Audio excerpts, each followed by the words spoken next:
Good morning, good afternoon, good evening, ladies and gentlemen, wherever you may be in the world. I'm Sara Jane. This is Thoughtful Nuggets and Pearls on Gift of Healing TV, and I am delighted to be joined by Heather Prince this evening, who is the Root Master and Ancestral Healing Consultant. And we're going to leave that at there because our topic for this evening, which is why Heather's with us, is family patterns through the generations. Heather, welcome, and thank you for joining me this evening. Thank you for inviting me, Sara. It's a pleasure to be here. Oh, thank you so much. Family patterns through the generations. And to me, I just have to look at my own family and the people I work with to do with trauma, etc. And it's asking people to say, do you know how your parents, what happened to your parents when they were growing up, and to your grandparents and to your great-grandparents? Do you know their story? Because how they grew up, how they then treated their own children, etc., comes down to each of us.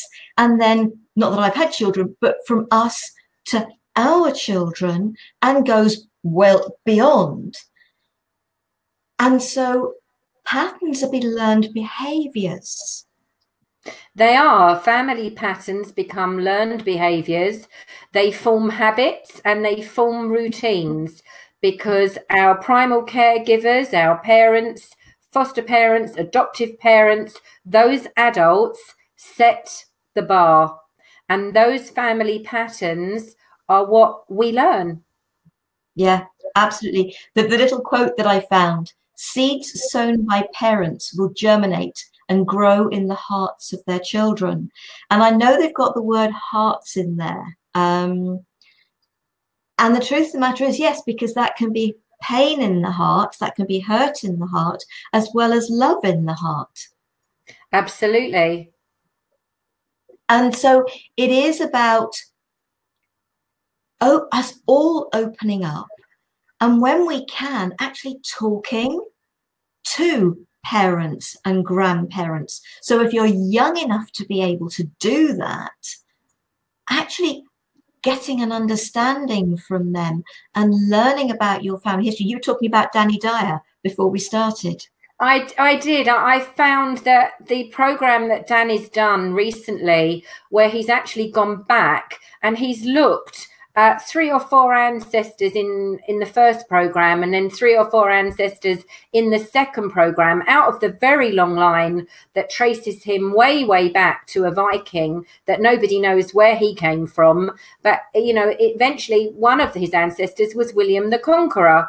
And you can see how emotional Danny is when he's kind of peeking in through the curtains and taking a look of the experiences of each of those individuals that are his bloodline.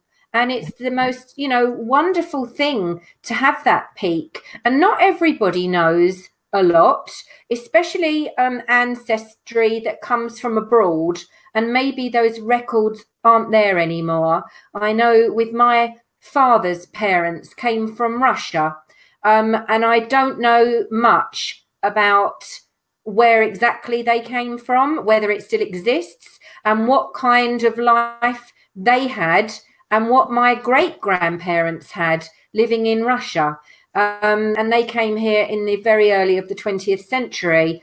But I do know that they were survivors, and they came to make a better life. So I recognize that in myself, that I wanted a better life than my parents, and I want my children to have a better life than me, so that I can see the pattern. Yeah, absolutely. Well, you've just got to think about the series, haven't you? Who Do You Think You Are? And yes, if you watch any of those, you know, you can see that the emotion that comes up with some of the people that of what they find. And it's wonderful. And literally only today, the day we're recording this, obviously, I saw on Facebook somebody shared it was a group of people on a stage, and Prince William was one of them, and he was talking about mental health. And he talked about, and I believe it was the Second World War, but it might have been the First World War, so forgive me for that. And he was sort of talking about the British people, and it's the stiff upper lip and the fact that we are not good at showing our emotions. You know, an awful lot of the British people are not good at showing their emotions. And his feeling was that an awful lot of that came from the war because of all the traumas and the experiences that people had. And that was while they were serving and for the families at home. It wasn't just that then the men, because obviously ladies fight now as well. And I don't like the fighting bit anyway. And he was saying that they didn't talk about it. They didn't want to talk about it. But the thing is, that has now gone down the generations because they didn't talk about it. They went stiff upper lip, which then meant their children. And you've got to listen to people in, say, some of those programs with dad or granddad never talked about it, wouldn't talk about it. No, but we have to remember that they came from a culture, they came from a generation of big boys don't cry. And don't be so silly. We don't do things like that, or we don't speak about that. And all of that affects our energy because we've got energy chakras throughout the body. And when there are secrets, or when there are things that, you know, don't talk about it, don't share it, it closes and blocks one of our chakras. Well, that's like a cog in a clock. And if one of them's not working properly, it's not going to tell the time accurately. And there's going to be a sense of not having well-being. So I think that culture was from how they were brought up. And the men coming back from the war didn't want to share the atrocities that they had witnessed. And they didn't want their wives and their children to know. And by keeping it in, it actually made them ill. There was no support given to those people. And I don't believe there's support out there now for the people in our armed forces. And it's very much needed for mental health. Oh, absolutely. And sort of Prince William is very much sort of there for the support for mental health. You know, and there was sort of something else today that I love the universe. They really do bring things up. Doing a topic and suddenly things come. It's brilliant. But there was something else, and it was to do with sort of mental health. And I really can't remember who it was, but they were talking about the fact that, you know, there are those of us, and I know that this was me for an awful lot of years, and it's being people pleaser. And we ourselves just don't come into the equation at all. We are totally there, and we're ruled by what other people think, or what we think other people think, what other people want for us, etc., without having any feeling we have any choice for ourselves, which can create a mental health issue. And literally by saying no more and taking back control of your own life, which I know is easier said than done, we can break that and support and help heal a mental health issue that doesn't need to be there. No, and it links back to the root of a low self-esteem and low self-worth. So I'm putting together an online program at the moment for growing self-worth. And the first thing that we as humans need to do is have self-understanding. So linking in with family patterns, when we understand ourselves, because of our upbringing, because of the home that we grew up in and the behaviors, and perhaps the behaviors of our grandparents, we gain greater understanding. And from greater understanding, we can then grow our self-worth. And there's 6 steps altogether, including self-love and self-awareness and self-responsibility. But all of that comes from this beginning bit of self-understanding, which comes from family patterns. Oh, absolutely. Because when you can understand what your mother went through, you can get an understanding of why she was the way she was. And, we were also saying before, it's just like sometimes, your mother, the experience your mother or your father may have had with their parents may not have been a brilliant experience. But then as grandparents, their parents are very different with you as a grandchild. Yes, maybe their responsibilities has shifted. Maybe they're not so bogged down by bills to pay, and they're older and wiser. Things change. I think it's, in some respects, it's almost the older and wiser, isn't it? It's I think, I've heard people say by the time you hit 50, actually, and so many people say this, I'm much more relaxed about things. I'm much calmer about things. I don't let things wind me up so much. And yes, I think each I think stage as we age has different things attached to it. And obviously in your 20s, you're seeking your purpose, you're seeking your career, you're seeking to travel or earn money. In your 30s, you might be seeking to settle down and build your own family. In your 40s, you're building an established career or work or whatever it is. And then in your 50s, by that time, you've got older children or even children offhand. So there's so many different stages in life. Yeah. And each stage, is affected by numerous different things. It really is. If you have been brought up in a loving family, you are most likely to have your own loving family, because you will not be attracting to you the people that cause disruption, hurt, pain, trauma. If you've been, and I am putting both in here because I don't want to go all for the negative.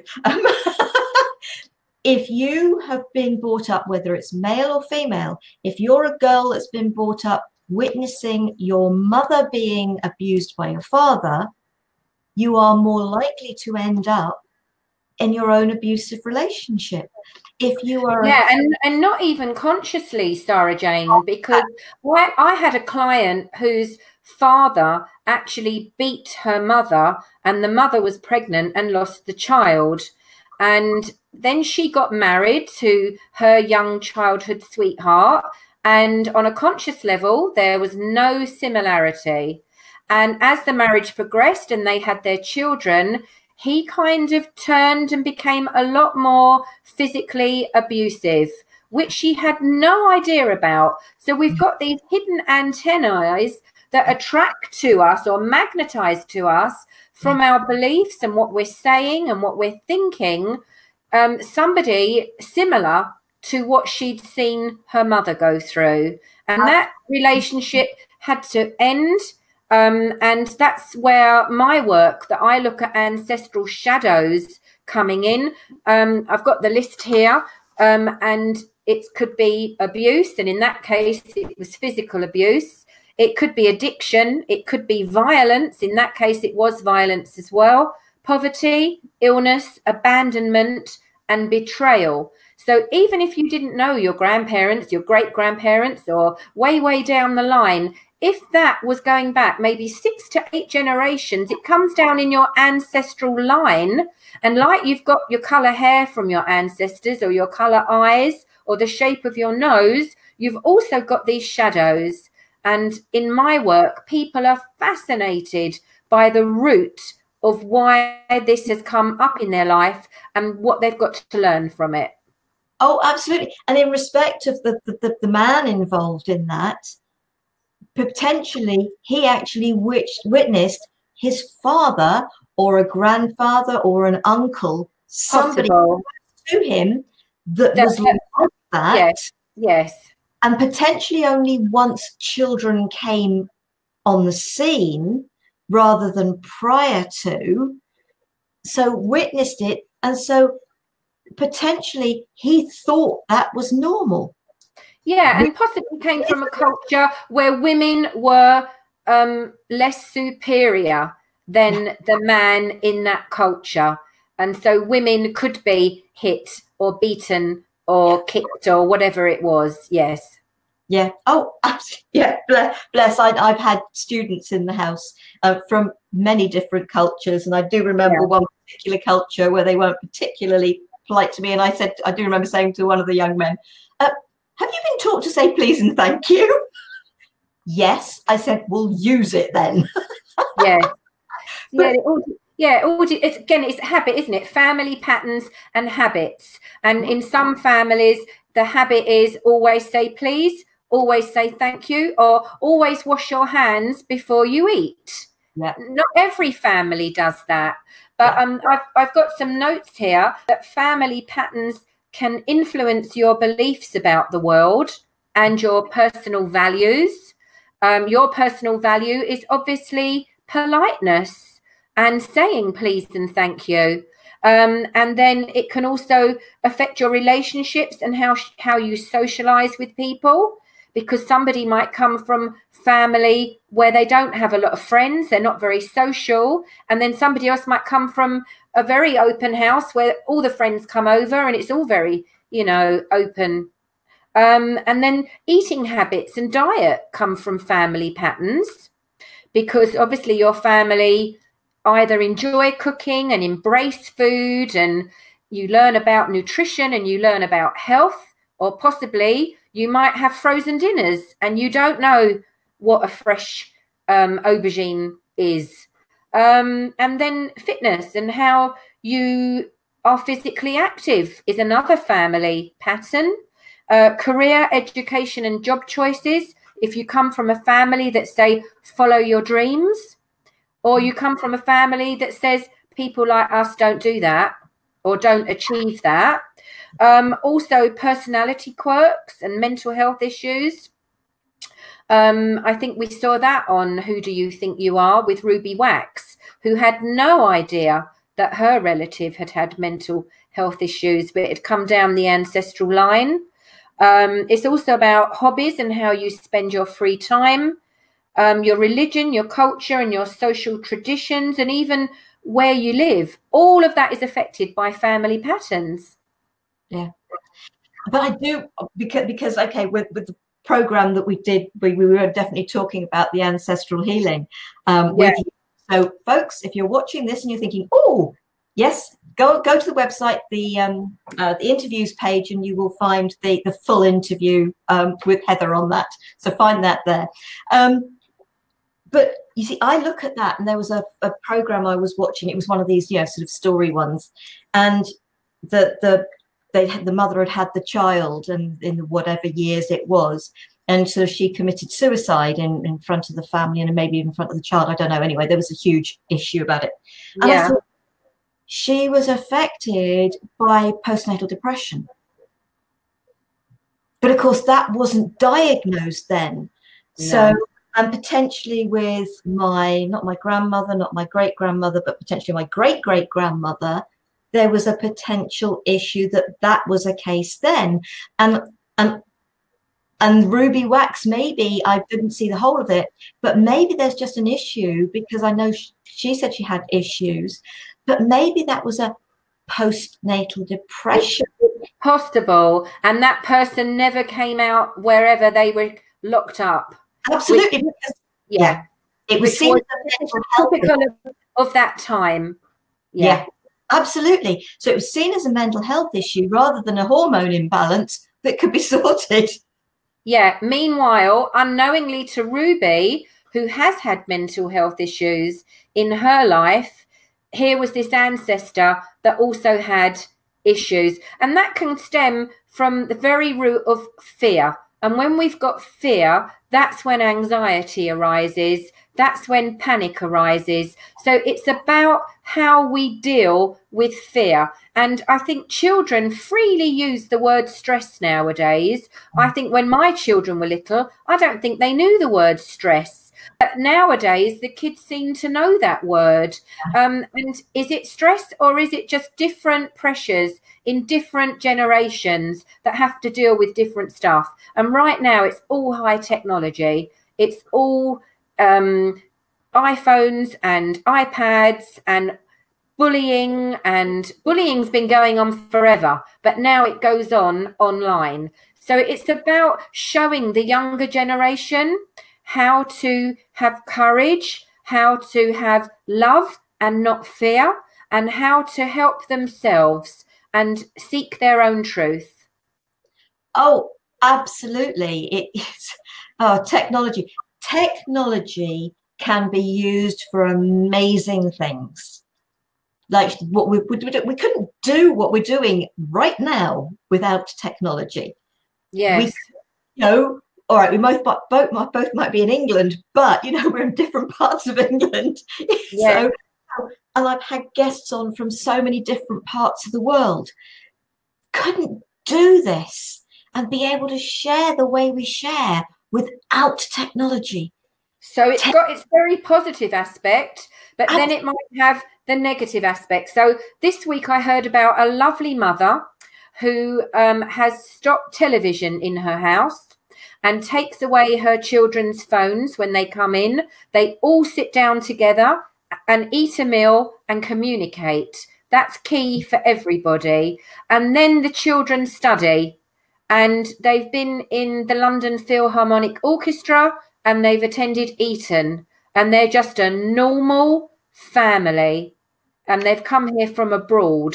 So I think that is amazing when you have a balance of the time that you spend reading books, studying, and a little bit of entertainment's lovely, but when it's all consuming, probably not a good idea. So again, that comes from the family patterns, and it comes from the adults in the house that set the bar. Oh, mind you, because of my age, we are going back quite a long time. But, Dad would come home from work and we'd all sit down to tea together. We'd already got back from school, but, we'd all have tea together. Even when my parents had this small hotel, we'd all have our meals together. And then Sunday lunch with the grandparents around as well. Meal time was family time. And